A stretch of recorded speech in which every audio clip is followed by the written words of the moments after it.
CND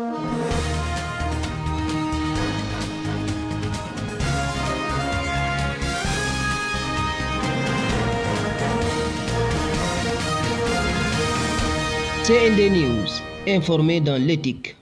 Le 24 mars 2024, le peuple sénégalais, de manière transparente et démocratique, a fait le choix d'installer un nouveau pouvoir dans notre pays. Pour nombre de nos compatriotes, ce vote était synonyme d'un espoir de voir un changement qualitatif tant du pays que de leur vie. Mais l'on avait tout fait d'oublier l'enfer que le nouveau pouvoir avait fait vivre à nos populations quand ils étaient dans l'opposition. Les invectives, les insultes grossières, le mensonge permanent, les accusations gratuites contre l'honorabilité des concitoyens, la violence sous toutes ses formes, intégrale à la limite du terrorisme physique et politique, ont été leurs favorites.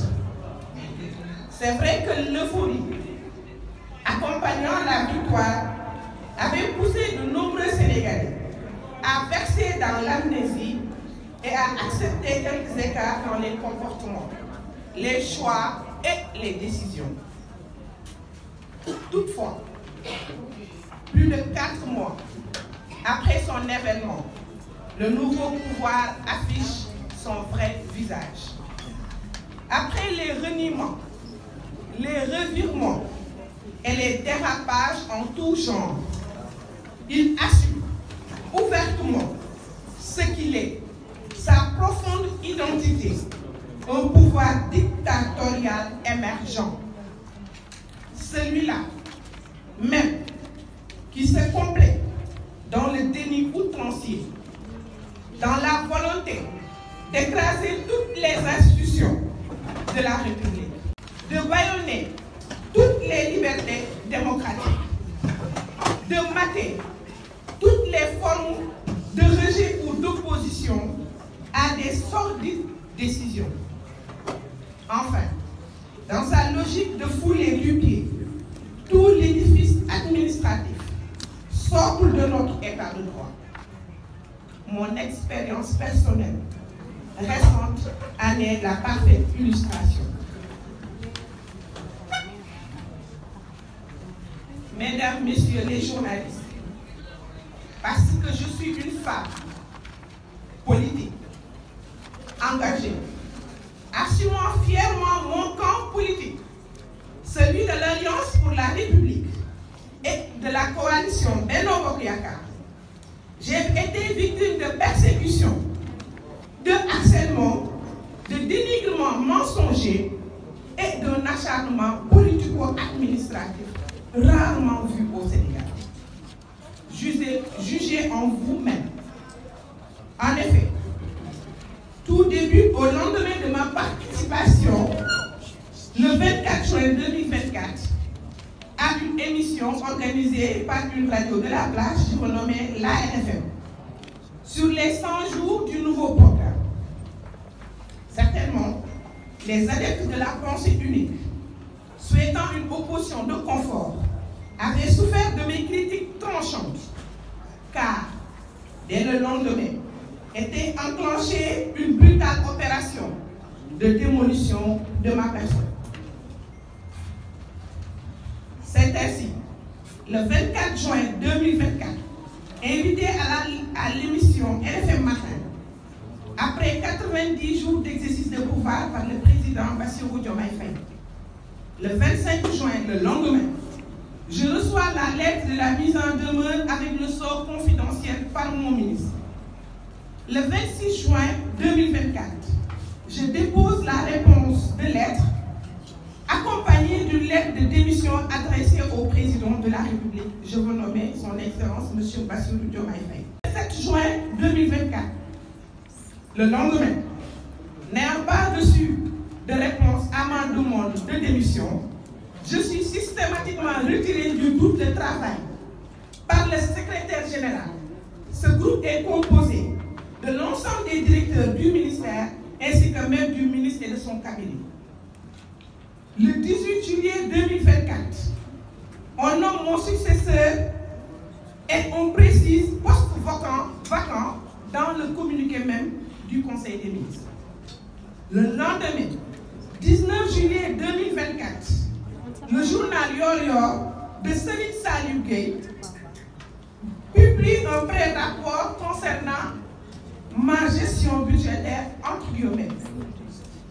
Le 23 juillet 2024, je reçois un coup de fil de l'agent du bureau de courrier qui voulait passer chez moi pour me remettre un courrier dont la nature n'a pas été précisée.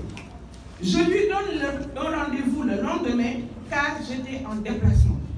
Et vous l'avez constaté, j'ai eu à faire des émissions ce jour-là même avec les organes de la presse. Le surlendemain, je veux dire le 25 juillet 2024, je reçois un huissier de justice chez moi qui me demande le PV de passation par voie d'huissier dans les 48 heures. Le jour même, le 25 juillet 2024, je dépose le PV de passation signé avec accusé de réception que j'ai reçu du ministère. J'ai déposé le PV avec toutes les clés. Je veux nommer celle de la voiture qu'on m'avait affectée, que je n'ai jamais utilisée parce que c'est une R20, les clés de mon bureau et les cartes carburant ainsi que du péage. Le 2 août 2024, je reçois la convocation de la gendarmerie de recherche de Keur Massar, me convoquant pour le 5 août. Le 5 août 2024, je suis auditionnée à la gendarmerie de recherche de Keur Massar de 11h à 19h25 sur la plainte du ministère, représentée par son secrétaire général, M. Gorgui Ndiaye, dont l'objet était recel de documents administratifs. Le lendemain, le 6 juin 2024, je fais une passation au ministère sur ma proposition avec un agent de ma direction qui a été nommé par arrêté le 12 juillet 2024 en présence de l'IAF et de mon avocat pour des raisons sécuritaires et de respect de mon honorabilité. Puis, je retourne à la gendarmerie et je suis entendu par le major Kandi sur le PV de passation qui a été signé sans réserve par les parties, à préciser, sans réserve. Nota bene, tous les documents estampillés confidentiels qui m'ont été envoyés par mon ministère se sont retrouvés au niveau de la presse nationale. Mesdames, Messieurs les journalistes, la reddition des comptes est une absolue nécessité dans une république et tout état de droit digne de ce nom. J'en suis une farouche partisane et il ne saurait en être autrement pour moi, qui suis républicaine et démocrate convaincue, mais ce que j'ai vécu et dont je ne vous ai fourni que les fragments les plus significatifs est hors de ce champ. J'ai été simplement une victime.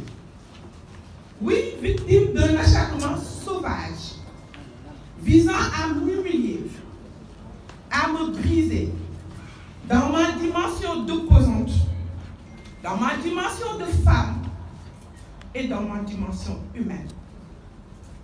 Oui, j'ai été victime de l'incurie d'un antisystème, devenu système, avec ses logiques d'élimination de toutes sortes et personnes d'opposition. Ce qui s'est passé avec moi est étranger aux principes administratifs primaires et atypique de 1960 à nos jours. Aucun agent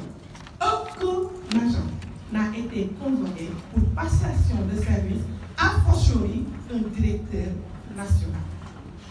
Ce qui s'est passé avec moi, prolongeant toutes les forfaitures et autres actes antidémocratiques perpétrés par le nouveau pouvoir, est une alerte pour toute l'opposition sénégalaise et pour tout le peuple sénégalais. Ceux qui nous dirigent sont violents et nourrissent le rêve d'installer la dictature et la violence sur toutes ses formes. Au besoin par la destruction de la cohésion nationale, l'exemple de l'Église en est une parfaite illustration et plonger notre pays dans le pire des chaos. Mesdames et messieurs les journalistes, je vous remercie de votre attention. Djegui Diop Fall, militante de l'APR.